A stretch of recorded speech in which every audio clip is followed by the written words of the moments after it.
Voltamos aqui com o TV Mar News e o professor Alberto Mafra, do Centro Universitário SESMAC, lança hoje o livro As Estratégias da Assessoria de Comunicação e Marketing nas Disputas Presidenciais Brasileiras. O estudo mescla o impacto da comunicação entre as eleições para o cargo mais importante do Brasil no período pós-democratização. E a obra conta, gente, com um prefácio assinado pelo senador e ex-presidente da República, Fernando Collor, que entende o livro como fundamental para as estratégias de comunicação em campanhas políticas. A gente recebe aqui no nosso estúdio Alberto Mafra. Bom dia para você, seja bem-vindo. E a gente conversava aqui, né, sobre a venda dessas ideias através dessas estratégias de marketing, ideias verdadeiras e ilusórias também, não é isso? Bom dia para você. Bom dia, Paulane. Na verdade, nós estávamos falando exatamente sobre o subtítulo do livro, né, que fala sobre a venda da verdade versus as ilusões. Né? E as fake news, infelizmente, estão aí para isso. A ilusão, ela passa a ser verdade a partir do momento que você planta essa notícia na mídia, né? Infelizmente. E foi uma pergunta que eu lhe fiz assim que você chegou, eu queria que você pudesse responder. O que é mais fácil vender num período como esse, período eleitoral? É mais fácil vender verdade ou é mais fácil vender ilusão para os espectadores? Na verdade, é uma faca de dois gumes.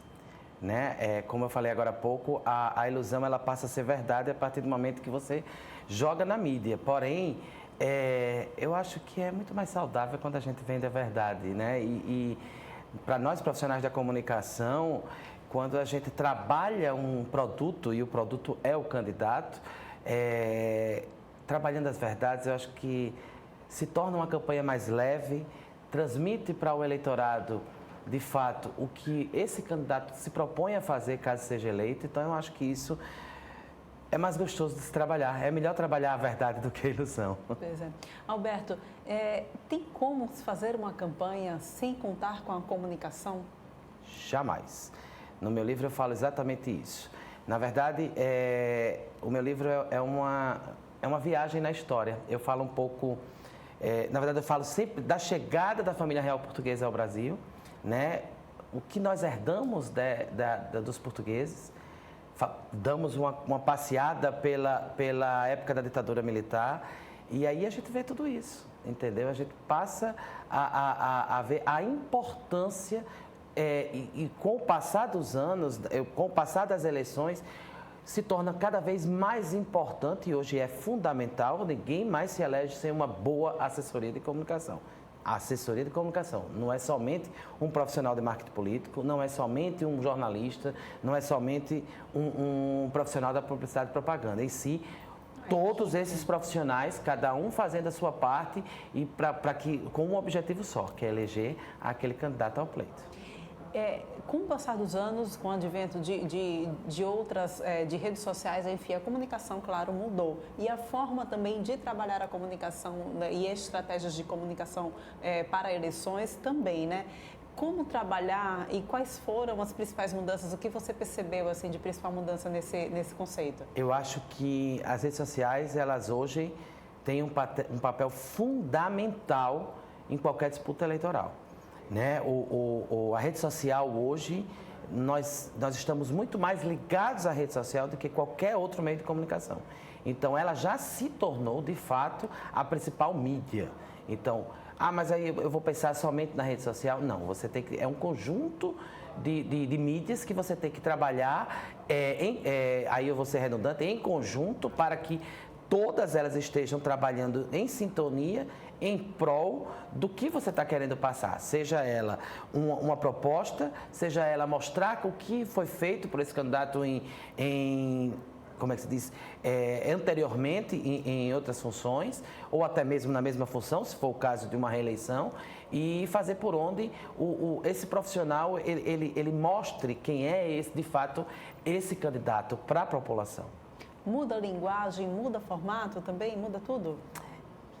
Eu gosto de trabalhar muito com uma linguagem só, porém, uma linguagem que a gente consiga atender ao jovem eleitor, aquele que está tendo a oportunidade de ter seu primeiro voto aos 16 anos, aquele eleitor que infelizmente não teve a oportunidade da escolaridade, então você também tem que saber trabalhar esse eleitorado e, lógico, aquele formador de opinião, aquele que tem uma formação e que tem uma formação crítica acerca do que esse candidato foi, do que esse candidato é e do que ele pode vir a fazer caso seja eleito.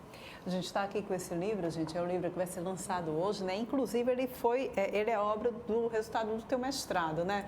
Fala um pouquinho sobre as pesquisas, como foi chegar a esse resultado aqui. Então, na verdade, esse filho que está nascendo hoje, ele é fruto da minha dissertação de mestrado, que eu fiz na Universidade Fernando Pessoa, em Portugal.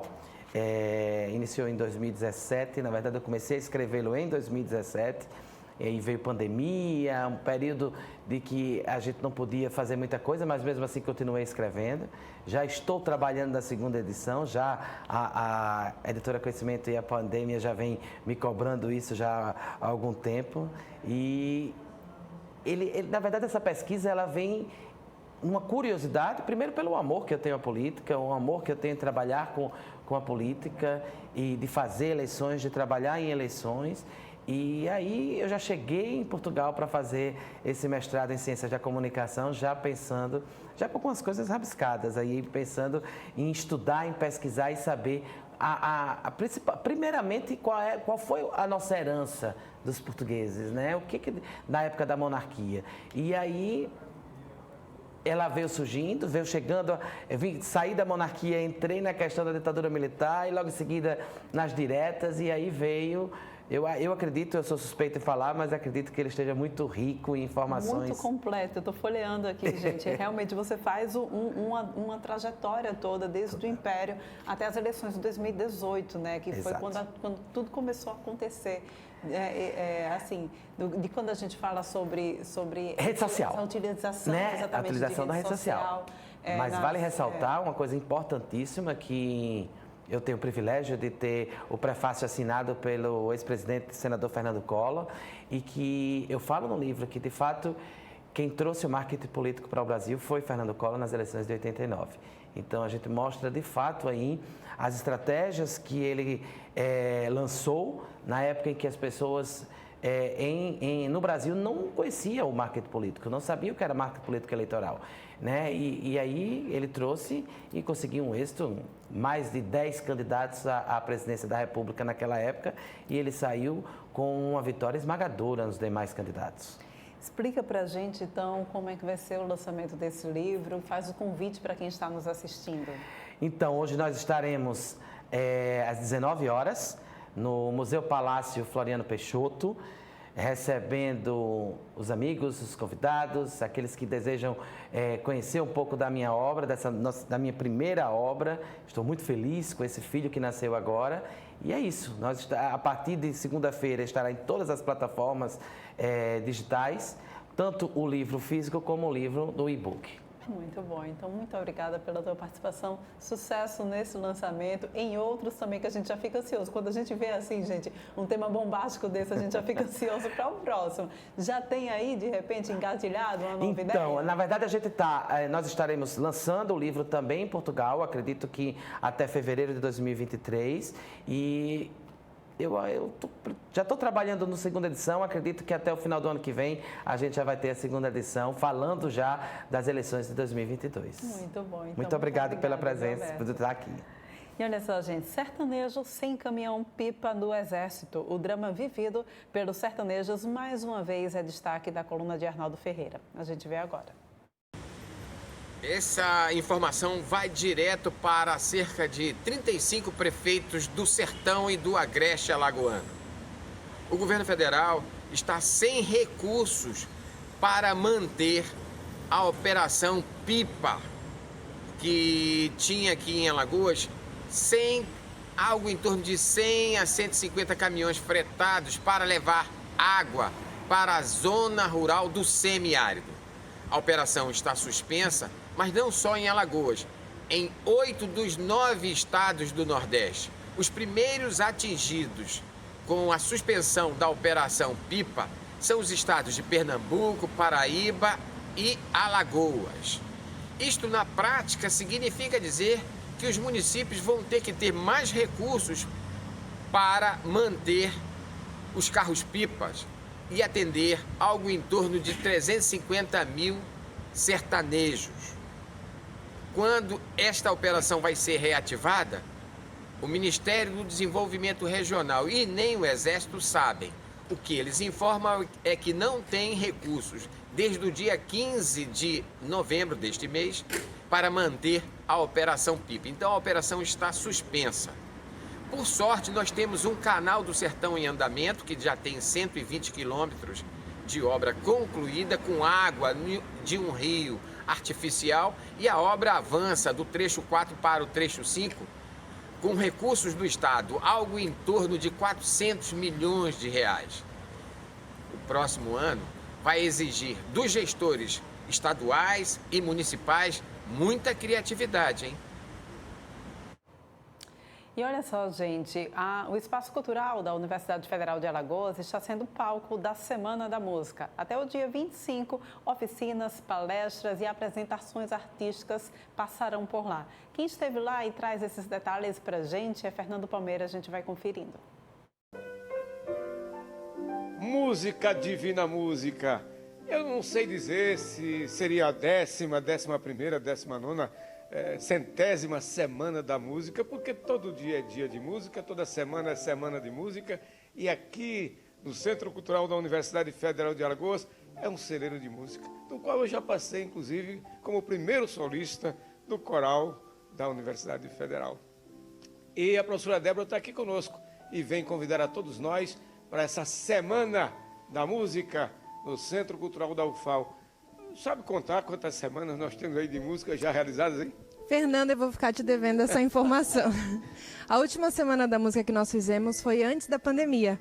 Então, para a gente é um momento muito importante agora estar celebrando a música junto com as pessoas presencialmente. Estudantes das várias áreas, da música, da arte, do teatro, todos podemos fazer parte dessa semana? Com certeza. E para quem também não é da área, para quem aprecia música, para quem gosta de música também, se sinta convidado para participar conosco. Nos fale da programação, como é que está, e dê também uma noção de quem é aquela criatura que está ao piano nos dando o privilégio de ouvir Chopin. É? A Vanessa, ela é aluna de piano do curso de graduação em música. Dá um sorriso pra cá, Vanessinha. Ela é aluna do professor Tiziano Biancolino, que gentilmente aceitou participar conosco aqui neste momento. Ela já está com perfil de professora, não está? Eu concordo contigo, ó. Mas nos fala da programação. A programação a gente ainda tem hoje, quinta e sexta, né? Então hoje nós temos às 9 horas uma mesa que o professor Marcos vai falar sobre as publicações do Centro de Musicologia de Penedo. Às 10 horas nós temos a abertura dos programas PIB de Residência Pedagógica em Música. Às 11h30 nós temos o recital de violino, flauta e piano. Às 14 horas nós teremos o recital do grupo... às 14 horas nós teremos o recital do coral universitário, do qual você já fez parte. Com muita honra. Às 16 horas nós temos a apresentação do grupo de saxofone e às 17 horas nós teremos a apresentação do recital de piano dos alunos da graduação. Para ter acesso a essa programação e como fazer para se inscrever para participar mais efetivamente. A programação está disponível no site da UFAL, ufal.br, ou então no perfil do Instagram, perfil do curso de música, que é @musica.ufal. Nós teremos também atividades amanhã, pela manhã, e na sexta-feira o dia inteiro. Então as pessoas podem conferir a programação e chegar para participar conosco. Encerra na sexta-feira, então convida todo mundo para vir para aqui para essa semana maravilhosa da música. Então, gente, estamos aguardando vocês para as nossas programações. Foi tudo preparado com muito carinho e aberto ao público. Todas as atividades elas são gratuitas. Olha, o convite está feito. Eu fiz questão de vir aqui porque música, divina música, nos envolve. É algo espiritual, é maravilhoso, é transcendental. Essa maravilha que você está ouvindo aí nos diz muito sobre essa semana, mais uma Semana da Música da Universidade Federal de Alagoas, do curso de música e cursos de artes em geral e de todas as ciências. Música com as imagens do Chico Nogueira, Fernando Palmeira para a TV Mar da organização Ardon de Melo, canal 525 NET. Claro.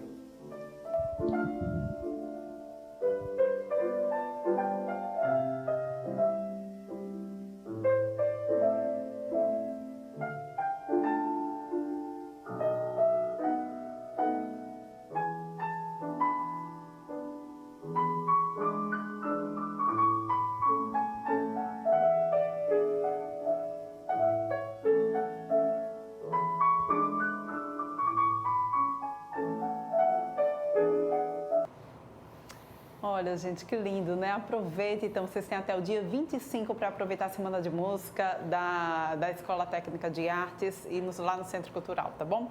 Olha só, vamos agora para aquele momento da gente, aquele momento do dia que a gente fala sobre esporte. Viderlan Araújo entra aqui no nosso programa TV Mar News, trazendo, inclusive, resultados, né, dos Jogos da Copa até agora. Porlane Santos, um abraço. Você falava de música, né? Mas quem ontem desafinou foi a Argentina. Nós já repercutimos essa situação. A derrota da Argentina para a Arábia Saudita ainda vai ser bastante repercutida aqui no programa Canal Esportes pela próxima meia hora. E vamos falar dos resultados, né? Tivemos os primeiros empates da Copa, né? Os Estados Unidos já tinha empatado com o País de Gales, mas ontem os times também nos jogos da tarde, em jogos, olha, um jogo muito morno, por exemplo, o jogo da Polônia com o México, pouquíssimas oportunidades. A Dinamarca também ficou num 0-0 em um jogo morno em que o Lewandowski perdeu um pênalti e o Ochoa, goleiro da seleção mexicana, que só aparece em época de Copa do Mundo. Ninguém escuta falar do Ochoa depois da Copa, mas ontem apareceu mais uma vez e salvou o México de uma derrota nessa primeira rodada da competição. Os jogos de hoje também da Copa, Porlane, nós vamos também daqui a pouco falar com a Alemanha entrando em campo, com a participação também goleada ontem da França. Muitos assuntos nós vamos colocar a respeito da Copa do Mundo aqui no programa, Porlane.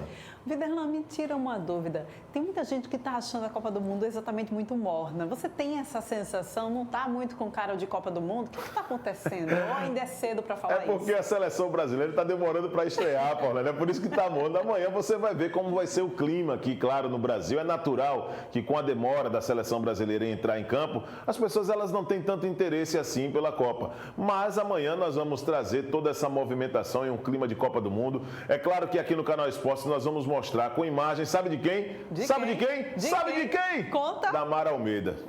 Mara Almeida foi até o centro da capital alagoana e fez um flagrante, Porlane. A venda de camisas da seleção brasileira. Mas parecia, sabe o quê? Que o pessoal estava comprando banana na feira. Banana na feira, Parecia, mas, meu irmão, estava aquele... Então, tem muita gente que está nessa expectativa. Eu diria que o Brasil vai parar amanhã, antes do meio-dia. O pessoal vai sair para almoçar. Ainda bem que a gente só trabalha até na hora do almoço aqui, né, Porlane? Mas o pessoal vai sair para almoçar e não vai voltar não, viu? Porque a seleção entrará em campo às 4 da tarde com a Sérvia e nós vamos trazer todos esses detalhes. Então, acredito, Porlane, que esse clima de Copa do Mundo, que ainda não começou para o brasileiro, a partir de amanhã nós vamos dar o pontapé. Espero. Vamos agora aqui para Alagoas. Vamos. O técnico Evaristo Pisa foi apresentado para o ASA. Isso, começando as atividades, né, de forma oficial. O Evaristo Pisa estava no futebol do norte do país, né, estava no Manaus, não era no Amazonas, na verdade, que tem feito um trabalho muito bom, que subiu, inclusive, para a Série C do Campeonato Brasileiro. E a direção do ASA apostou na contratação desse treinador para a montagem do time. Então, iniciando, nós já falamos aqui no finalzinho de outros programas, que o ASA ele vai para Camaragibe, interior de Pernambuco, realizar em toda a estrutura do Retrô a sua preparação para a pré-Copa do Nordeste. Vai enfrentar o Ferroviário do Ceará, querendo uma vaga na fase de grupos da competição. E daqui a pouco nós vamos dizer quais são realmente os primeiros passos que o Evaristo Pisa tem dado nesses trabalhos que começam na cidade de Arapiraca, mas que vai até o interior de Pernambuco, já pensando na próxima temporada. E no CRB tem entra e sai, né? Isso. Enquanto aí o CRB vai fazendo contratações, que a gente vem acompanhando aqui no Canal Esporte, também tem lateral direito saindo, né? Porlane. O Raul Prata, né? Está saindo do CRB, já anunciou isso ontem através de suas redes sociais e nós vamos colocar em evidência, já que o CRB também, com a saída de alguns jogadores, Porlane, está no mercado, CRB, viu? Com a saída de alguns jogadores, levantei assim a cabeça, né? Pois é, Porlane, está no mercado. Com a saída de alguns jogadores, CRB está no mercado. Raul Prata não fica no CRB, anunciou já, inclusive, que não renovará com o clube pelas redes sociais e a direção está no mercado em busca de contratações para poder manter a qualidade do elenco e dar, pelo menos ao técnico, novo técnico, Humberto Louser, uma oportunidade também de ter uma equipe qualificada em 2023. CSA, tem Sociedade Anônima de Futebol, o que é isso? É a SAF. Esse é um assunto que nós estamos sempre discutindo e nós vamos entender um pouco mais do que é SAF, o que vai ser para o CSA. Tem uma reunião hoje, dia 20 ou 21, Porlane? Hoje é dia 23. 23? Hoje? 23, amanhã 24, a estreia do Brasil na Copa. Será que eu dei uma de McFly? Fui parar na máquina do tempo, né? Pois é, reunião hoje, Porlane, com os conselheiros do CSA, né? E eu vou dizer assim, que para o CSA o futuro é incerto. Os conselheiros, eles são favoráveis à SAF. que é a Sociedade Anônima do Futebol. Mas o presidente do CSA não é favorável à SAF, o Omar Coelho. E esse imbróglio deve realmente gerar muitas discussões ainda nos bastidores do CSA. Nós vamos abrir, inclusive, o programa de hoje com um comentário a respeito desse assunto. O que é positivo para o CSA e o que é negativo. Se estamos falando de chegadas e saídas, chegou o momento de me despedir, Porlane, desse finalzinho do TV Mar News. Bem pouquinho, daqui a pouco você volta à nossa programação. Muito obrigada. Valeu, Porlane, tamo junto. Um abraço, galera. É isso aí, gente. A gente vai encerrando então o TV Mar News de hoje. Obrigada pela tua companhia. Lembrando que a gente volta a se encontrar amanhã e eu conto com você aqui de verde e amarelo na torcida do nosso, para que a nossa seleção brasileira consiga já a primeira vitória no jogo de amanhã, tá bom? Você fica agora com o programa Canal Esporte com Viderla Araújo. Até amanhã.